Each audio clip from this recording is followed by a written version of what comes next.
Just wanted to stick with Terence Crawford then. I read that you'd had Kenny Porter in the Top Rank office to talk about potential Sean Porter fight. I know Terence's top priority remains Manny Pacquiao.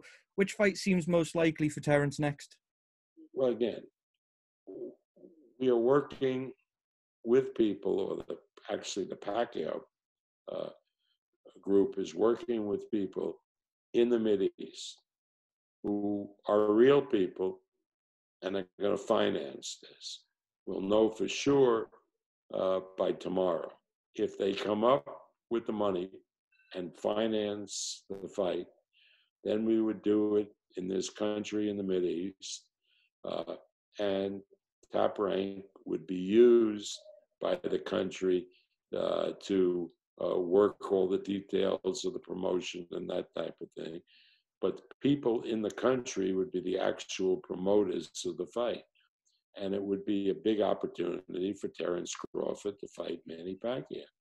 If that doesn't come to fruition, then I will continue my talks with Sean Porter and hope to do Terence against Sean Porter.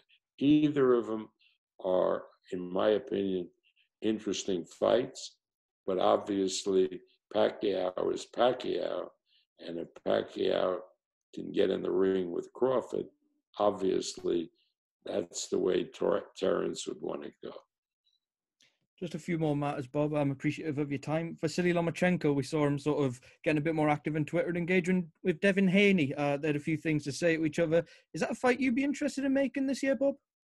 Absolutely. There is no question about it. That would be a really good fight, a big test for both guys.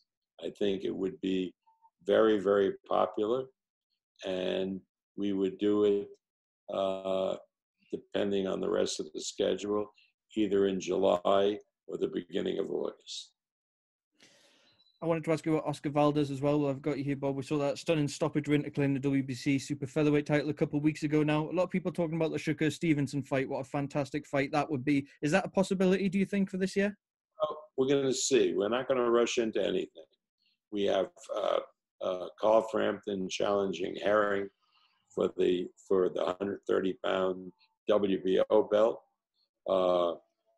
If Carl wins that fight, then I know he would love to defend his title against Shakur in Northern Ireland in the beginning of the fall in the stadium that seats 30,000, 40,000 people. That would be a major event, and that's what Carl would like, and Stevenson would go along. Now, as far as Stevenson, we're going to give him a fight in Madison Square Garden on June the 12th against the top guy. And again, if the Frampton fight with Stevenson doesn't come about because Frampton loses or is hurt, then I know Oscar Valdez would like to be tested against Stevenson, and we could make that fight. In other words, we have a lot of ways to go here. The important thing is to keep all the fighters happy and satisfied and make the fights that the fighters really want to take part in. There's a lot of exciting fights we made at 130 pounds. Is there any indication that Vasily Lomachenko could rejoin that party at any point? Again, I haven't talked to him in depth but as I understand it, he has told his manager, Igor Klimas, that he wants to stay at 135. Could that change? Of course that could change. But again, that's what we've been told.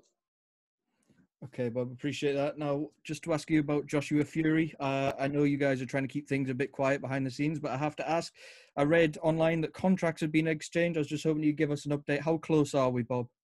Well, again, as far as I can see, based on the information I have, as it was part of the negotiation, that there doesn't appear to be any additional issues to be resolved. So I hope that, we have to gather everybody's signatures. I hope that by the end of this week, the parties will sign off, and then hopefully we'll get a site and get this great event off the rails. You know, it would be a lot easier, obviously, if we didn't have this pandemic, but we do. And hopefully we can get contracts fully signed, a site designated with an announcement, and then a build-up for the fight, whether it takes place in June or July. You said there, Bob, you're going to try and get the site designated once those contracts are signed and sealed. Is there any indication as to which site or which country is the front runner at this point?